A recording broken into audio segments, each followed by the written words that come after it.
You have one life, don't settle for mediocrity. Don't settle for mediocrity. And I think the only, people debate intelligence, for example, right? We talk about IQ tests and all that. But I think the only true test of intelligence is if you get what you want out of life.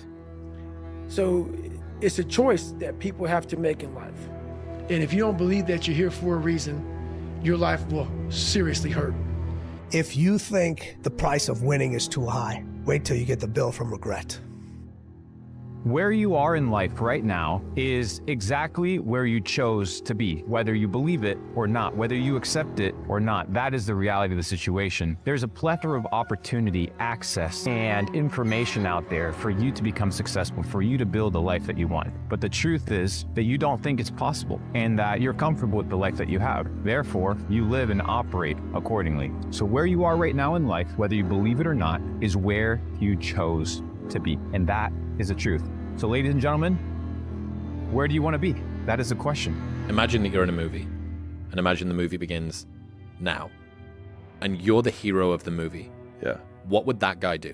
Yeah. What would that guy do right now? Yeah. Because you are.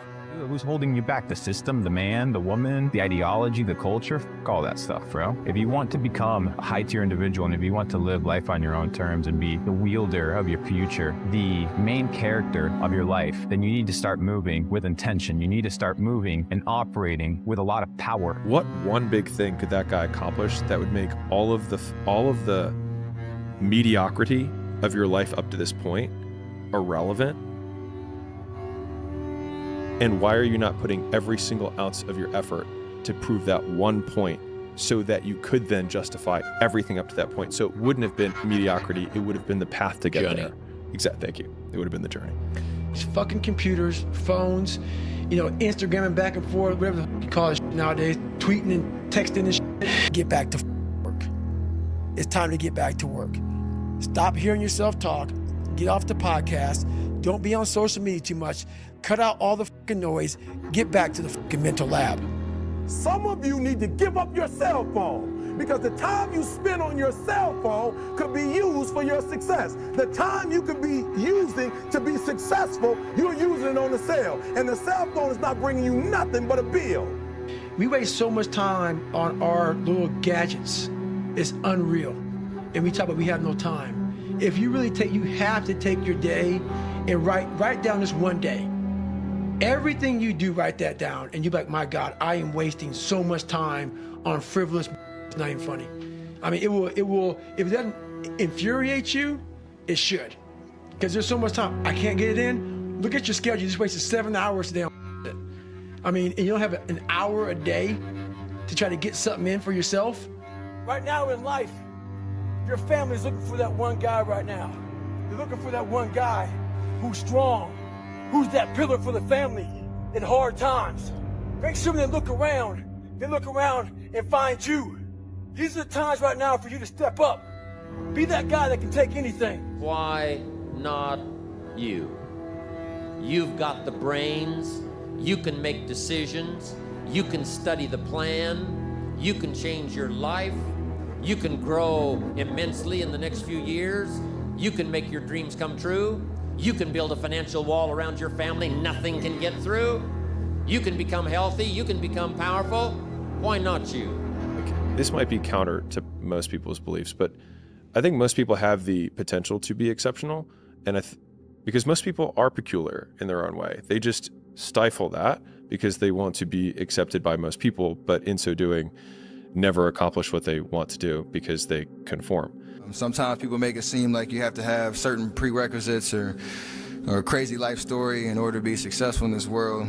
But the truth is you really don't. It doesn't matter where you come from, what you have or don't have, what you lack, what you have too much of. But all you need to have is faith in God, an undying passion for what you do or what you choose to do in this life, and a relentless drive and the will to do whatever it takes to be successful and whatever you put your mind to. It's time to unwrap the potential you can be. Superior, man. It's within you. It's within every single one of us.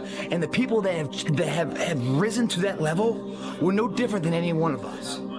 It's just they believed it and they're willing to work their ass off to get it.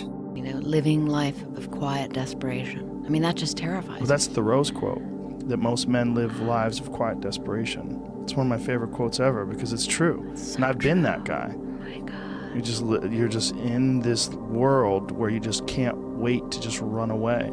There comes a day where push comes to shove, where being mediocre, being like average and just burns, it sucks so much. You can't deal with it one more day, and you get off ass, and you create something that's always been there. It's always been inside of you trying to come out, but you've never wanted to unwrap it because it's too much pain and commitment. You were scared you were gonna fail. You were scared if you started, you never finish it. You didn't want to tell anyone about it. You knew it was there, but you never wanted to embark on it until something hits. You get fired or somebody else gets success, remind you of what you could have been. And then that spark is born. And no matter what happens, I'm never gonna be in this boat again. And you get up and you go, even if it gets knocked down, you just keep going, you're a wild man. And life has never been so sweet. Is there any better feeling than being locked in? No. Like when you are locked in and you are, you know, you're taking, and you're in a rhythm and every day you're knocking it down, you never miss a step. Like you go to bed feeling great, you wake up feeling inspired, you go in the gym with energy, right? Like that's the best way to live. What would your life look like if you had the ability to adhere to every single plan, every single dream, every single goal that you have set forth for yourself from the time that you were 10 years old to however you are now? What would your life look like? It would look completely different. So fix that problem of adherence and everything takes care of itself. Because now you can say, I want to be this. I want to build an amazing company. You could become that. I want to build an amazing relationship. You could do that. There's literally nothing you can't do if you can develop a plan and then adhere to it. Your brain is set up to produce positive emotion. Literally, this is what the positive emotion system does. It computes decrease between you and a goal. So if you have a goal and you see that you've done something that moves you towards it, your brain produces a dopamine hit, and that makes you feel good, and it strengthens the neural circuits that moved you forward. It does both of those. That's reward and reinforcement. And what that means is, if you don't have a goal, you have no positive emotion. And when people say, you know, they're aimless, they're partly telling you that they're anxious, but they're also telling you that they have no positive emotion. So then you say, well, what sort of goal should you have? Because that's the next question, right? And the answer to that is, well, ask yourself. Lion is the king of the jungle. How can he be the king of the jungle? If he's not the biggest, the elephant is probably one of the biggest. He can't be the fastest because that's a cheetah. He can't be the smartest. So he's not the biggest, the fastest, or the smartest. So how does a lion become the king of the jungle? His mentality. That's the only difference of a lion and an elephant. When a lion walks up and sees an elephant, he thinks lunch. An elephant thinks run. And it's all mentality. Because when a male lion walks up, he may be outnumbered by a pack of hyenas, but I'm king of my jungle because of my mentality. That's me. It's only me. You described yourself on the pictures believing you were a lion. Is that right? I am a lion. Lions, they don't compare themselves with humans. If I can instill one piece of advice into all human beings, it would simply be to believe in yourself beyond, you know, without a doubt. Believe in yourself, and don't rely on anybody to believe in you. Don't rely on anybody to push you or make you better. Believe in yourself and only yourself, and allow that human being to make you a better person.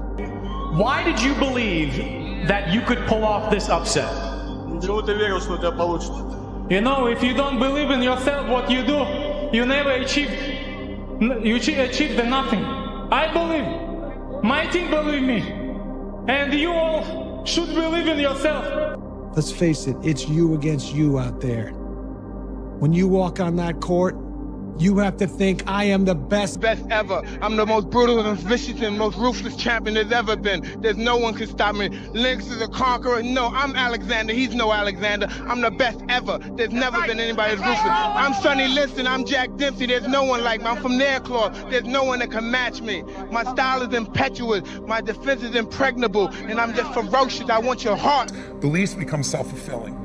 See, once you believe something, you don't see anything else. I've done this with your audience before. I said, look around the room and find brown. Everybody looks around. And I say, now with your eyes closed, tell me if you saw that was red. And nobody sees much red. And I say, open your eyes, look for red. And they find more red. Why do you find more red? Because you get what you look for. Your beliefs condition you to find. And then I say, how many saw, I said, you even saw things that weren't there. How many saw beige stuff, called it brown just to feel successful? And they all laugh. You know? How many saw burgundy and called it red? They all laugh. And the reason is because once we're after something, we'll even make the color different to feel successful. If you think somebody's mean, you'll find meanness in them if it's not there. If you think somebody's your dear friend and they do something terrible, you'll say, oh, they're having a bad day. So our beliefs control us. So unquestioned beliefs that produce stress, those are the ones you've got to question. Everything is possible in your life when you believe. When you believe, everything is possible.